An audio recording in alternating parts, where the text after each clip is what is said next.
The lord. ప్రతిరోజు పరిశుద్ధాత్మతో కలిసి నడవండి అనే కార్యక్రమం ద్వారా మీ అందరికీ కూడా ప్రభువైన యేసుక్రీస్తు నామం పేరిట మా ప్రేమపూర్వకమైన వందనములు శుభములు తెలియపరుస్తుంటున్నాను. ఈ ఆశీర్వాదకరమైన ఈ దీవెనకరమైన ఈ రోజును ప్రభు మనకు అనుగ్రహించినటువంటి ఈ విధానమునకై ఆయన పరిశుద్ధ నామానికి మహిమ కలుగును గాక. ఏ స్థితిని బట్టి దేనిని బట్టి నువ్వు దుఃఖపడుతున్నావు? ఎందుకు మీరు కన్నీరు విడుస్తున్నారు? నీకున్న ఆర్థిక సమస్యలను బట్ట, ఎదుటి వ్యక్తిని ఎక్కువగా ప్రేమించి ఎదుటి వ్యక్తిని ఎక్కువగా ఇష్టపడి కోరుకొని వారిని హృదయానికి గాయం చేసేసరికి దుఃఖపడి కన్నీరు విడుస్తున్నావా? నీకు ప్రియమైన వారు, నీ ఆప్తులు, నీ సొంత రక్త సంబంధులు దూరం అయ్యేసరికి, వాళ్ళని కోల్పోయేసరికి కన్నీరు విడుస్తూ ఏడుస్తున్నావా? అయితే ఈరోజున ప్రభు నీకు వాగ్దానం చేస్తూ నీతో మాట్లాడుతున్నారు. యోబు గ్రంథము 5వ అధ్యాయము 11వ వచనం. ఆయన దుఃఖపడు వారిని క్షేమమునకు లేవనెత్తును. ఆమేన్. దుఃఖపడుతూ నిన్ను ప్రభువు ఇప్పుడున్నటువంటి నీ స్థితిని, దుఃఖకరమైన ఆ స్థితిని తొలగించి క్షేమ స్థితిలోనికి తీసుకొని రాబోతున్నాడు. క్షేమమునకు లేవనెత్తబోతున్నాడు. ప్రవహిస్తున్న కన్నీరు ధారాపాతంగా ప్రవహిస్తూనే ఉంది.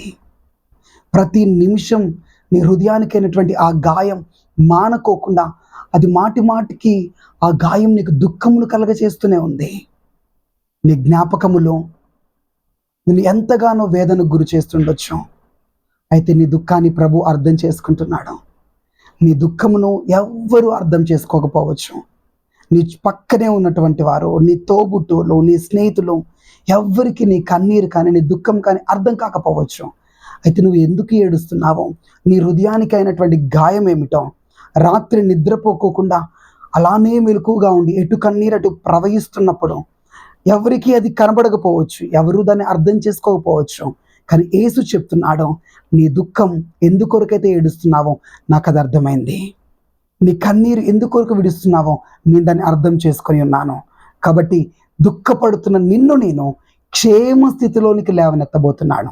ఇక నువ్వు క్షేమానికి రాబోతున్నావు. ఇక ఆ దుఃఖము కన్నీరు అంతటిని ప్రభు తీసివేయబోతున్నాడు.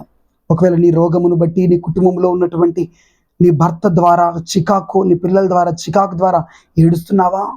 ఇంట్లోంచి వెళ్ళిపోతూ బాగుండని చెప్పి నీ పరిస్థితులన్నీ కూడా కఠినంగా భయంకరంగా మారడం ద్వారా ఏడుస్తున్నావా? అయితే త్వరలో మీరు క్షేమ స్థితిలోనికి లేవనెత్తబడబోతున్నారు. మీ దుఃఖమును ప్రభు పూర్తిగా తొలగించబోతున్నారు. ఆమేన్. ఈ ప్రవచనాత్మకమైన వాక్కును గట్టిగా పట్టుకొని ప్రార్థన చేద్దామా? కళ్ళు మూసుకుందాం. Thank you Jesus. ఎంత అద్భుతంగా ఈ రోజున మాతో మాట్లాడారయ్యా. ఎంతమంది బిడ్డలైతే వారి కుటుంబ సభ్యులు కోల్పోయి, వారి ఆప్తుల్ని కోల్పోయి, వారి ఉద్యోగాన్ని కోల్పోయి, వారి కుటుంబంలో నెమ్మది, సమాధానం, శాంతి లేని స్థితిలో, ఉద్యోగం లేని స్థితిలో, భవిష్యత్ అంటే ఏంటో అర్థం కాని స్థితిలో, అగమ్య గోచరంతో నింపబడి వారు ఏడుస్తున్నారేమో. వారికి హృదయానికైనా గాయమును బట్టి వారు కన్నీళ్ళు విడుస్తున్నారేమో. కనికరించిన ఆయన కృప చూపయ్యా. త్వరలో వారికి క్షేమస్థితి కలుగునని మీరు మాట్లాడారు. క్షేమస్థితిలోనికి వారిని మీరు లేవనెత్తండి.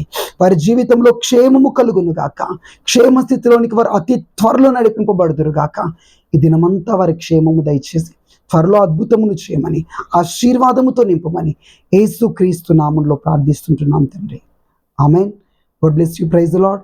ఇప్పుడు దుఃఖం, ఇప్పుడు కన్నీరు కానీ త్వరలో క్షేమస్థితిలోనికి రాబోతున్నావు. యేసు వాగ్దానం ఇస్తూ ప్రవచనాత్మకంగా మాట్లాడుతున్నారు. ఇది నెరవేర్పు జరుగును గాక మీ జీవితంలో. ఆమేన్.